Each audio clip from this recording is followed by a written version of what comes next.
নতুন গ্যাস চলে এসেছে, জোগাড় দাও জোগাড় দাও।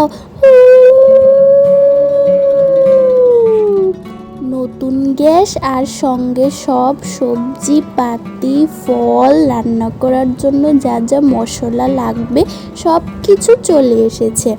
এবার তোমরা নিশ্চয়ই ভাবছো যে কি চলছে তোমাদের বাড়িতে, এত সব আয়োজন কিসের জন্য। তা কিন্তু আমি এখন বলছি না, সেটা জানার জন্য পুরো ভিডিওটা একটু স্কিপ না করে শেষ অবধি দেখতে থাকো।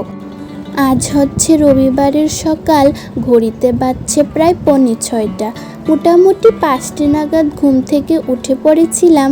তারপর স্নান টান সেরে এইসব জোগাড় যন্ত্র করতে করতে এতটা বেজে গেল। এখন এসব তৈরি করে নিয়েছি। এবার চলে এসেছি ঠাকুর জগন্নাথের সামনে। আজ সকাল ঠাকুরকে বাল্যভোগ দেওয়া হবে, তার জন্যই এত সকাল সকাল ওঠা। রথের এই 9টা দিন ঠাকুর জগন্নাথ, বোন সুভদ্রা আর ভাই বলরামের সাথে আমাদের এই আবাসনটায় থাকেন। এই 9টা দিন খুব আনন্দ হয় সবার, কারণ এই আবাসনে তো অনেক ফ্যামিলি থাকে। প্রত্যেক দিন কেউ না কেউ দুবেলা করে পুজো দেয়। আজ আমাদের বাড়ি, তাই আমরা আজ সকাল সকাল ঠাকুরকে বাল্যভোগটা নিবেদন করলাম। তারপর দুপুরবেলায় দেওয়া হবে অন্নভোগ আর একটু ফলভোগ। তার জন্য এখন লেগে পড়েছি অন্নভোগ প্রস্তুতির কাজে। আজ পুরো দিনই ঠাকুর জগন্নাথকে পুজো দেওয়ার, ঠাকুরকে সেবা করার সৌভাগ্যটা আমরা পেলাম। সেই ছোটবেলা থেকেই রথের এই কটা দিন আমরা খুব আনন্দ করে কাটাতাম। তখন থেকেই আমাদের বাড়িতে ভোগ রান্নার প্রচলন ছিল, তাই ছোটবেলা থেকেই মাকে দেখতাম ভোগ রান্নার সব দায়িত্ব নিতে। তখন আমরা ছোট ছিলাম, তাই মাকে একটু সাহায্য করে দিতাম, কিন্তু মার এই ভোগ রান্না করা খুব ভালো লাগতো। তা সেই দুর্গা পূজা হোক বা রথের দিন হোক বা অন্য কোনো অনুষ্ঠান, মা বরাবরই ভোগ রান্না করতে খুব পছন্দ করতো।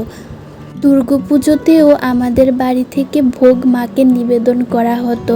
খুব আনন্দ হতো, খুব মজা হতো, কারণ আমাদের তখন গ্রামের বাড়িতে তো খুব একটা ঘর ছিল না, তাই পাশে একটা ছাউনির মতো বানিয়ে তার নিচে ভোগ রান্নার সব আয়োজন করা হতো। এখনও মনে পড়ে সে দিনগুলোর কথা, যখন ভোগ রান্নার পর আমরা সবাই দাঁড়িয়ে থাকতাম কখন মার কাছে ভোগ নিয়ে যাব। ঢাক ঢোল পেটাতে পেটাতে মার পেছনে পেছনে আমরাও 1-2টো ভোগের থাল হাতে নিয়ে মার পেছনে ছুটতাম, যেতাম। খুব আনন্দ হতো, খুব মজা হতো। সেই দিনগুলোর একটা আলাদাই মজা ছিল। তারপর যখন শহরে চলে আসি, তখনও এখানে দেখলাম সবাই খুব মিলেমিশে আনন্দ করে, মজা করে রথযাত্রা, দুর্গাপুজো আরও নানা অনুষ্ঠানের আয়োজন করে থাকেন। নিজেকে খুব সৌভাগ্যবান বলে মনে হয় যে সেই সুদিনগুলো আবার এখানে ফিরে পেলাম। ভোগ রান্নার পর্বটা আমার মার খুব পছন্দের আর ভারী প্রিয় একটা জিনিস। বিয়ের আগেও মা ভোগ রান্না করতে খুব ভালোবাসতো, আর বিয়ের পর নানান অনুষ্ঠানে মা ভোগ রান্নার দায়িত্বটা নিত। মার রান্না খুবই ভালো হয়, তাই আজকের ভোগের দায়িত্বটা মাই নিল।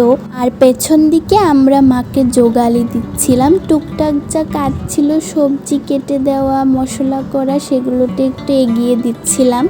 আর এখন দেখো পায়েসটা তৈরি হচ্ছে। খিচুড়িটা তো তৈরি হয়ে গেছে, সেটা এখন ঠান্ডা করার জন্য রেখে দেওয়া হয়েছে। এবার পায়েসের জন্য এই চিনির ক্যারামেলটা তৈরি করেছিল, সেটা এখন ঢেলে দিচ্ছে। এইবার চলছে ভাজাভুজির কাজ। এবার একে একে ভাজাগুলোকে ভেজে নামিয়ে নিচ্ছি। তার মধ্যেই চলে এসেছে আমার 2 মাসি, মেজো মাসি আর ছোটো মাসি। তো সবাই মিলে গল্প করতে করতে ভোগ রান্নার বাকি যা কাজ আছে একটু এগিয়ে নিচ্ছি। মা আবার খুব চটজলদি সব রান্না সেরে নিয়েছে। খিচুড়ি ভাজা একদমই তৈরি।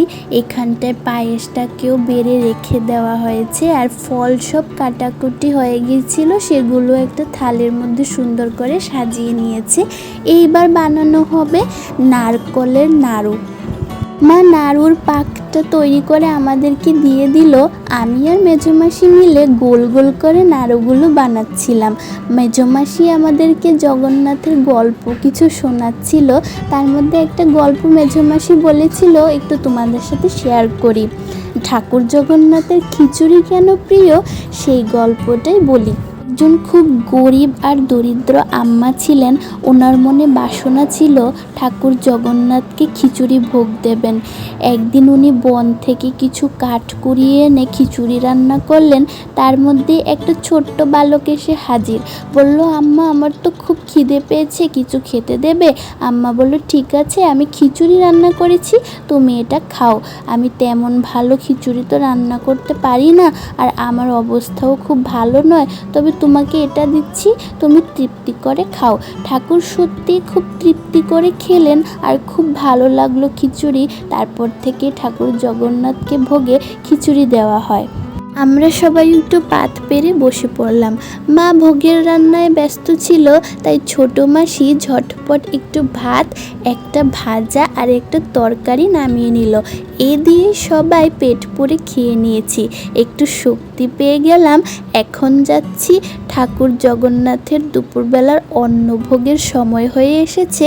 সব ভোগের আয়োজন নিয়ে চলে এলাম। এবার আরতি করা হবে, তারপর ঠাকুরকে ভোগ নিবেদন করা হবে। সবাই চলে এসেছে, শেষে একটু কীর্তন করা হবে। আমাদের আবাসনের একটা হোয়াটসঅ্যাপ গ্রুপ আছে, গতকালই তার মধ্যে সবাইকে আমন্ত্রণ জানিয়েছিলাম পুজোতে উপস্থিত থাকার জন্য আর একটু ভোগ প্রসাদী গ্রহণ করার জন্য। সবাই উপস্থিত হলেন আর এখন মা আরতি করছে। জগন্নাথের আরতি দেখতে আমার খুব ভালো লাগে। আমাদের এখানে আরতি খুব ভালো করে করা হয় আর খুব মজা হয়, কারণ সবাই মিলে করতাল, কাশি, ঘণ্টা, শঙ্খ সব দিয়ে কীর্তন করেন।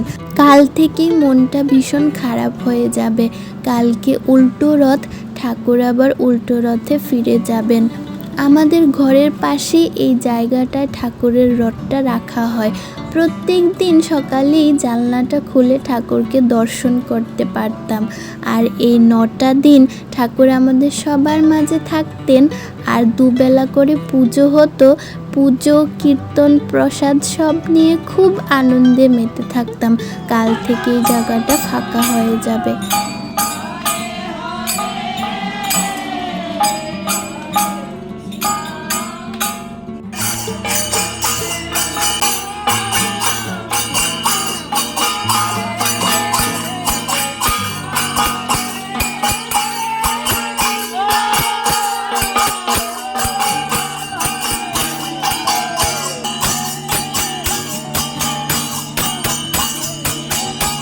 দুপুরের পুজো শেষ, এখন সন্ধেবেলায় পুজোর কাজে লেগে পড়েছি।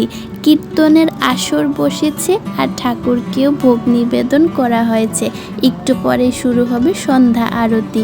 ঠাকুরের ভোগে আজ আছে নানা রকমের ফল, ঠাকুরের প্রিয় কাঁঠাল, লুচি, বুরিন্দা, জিলাপি, সুজি, নারকেলের নাড়ু আর মালপোয়ার মতো ছোট ছোট করে ভাজা বড়া। সন্ধ্যা আরতির সৌভাগ্যটা আমি পেলাম, খুব ভালো লাগছিল।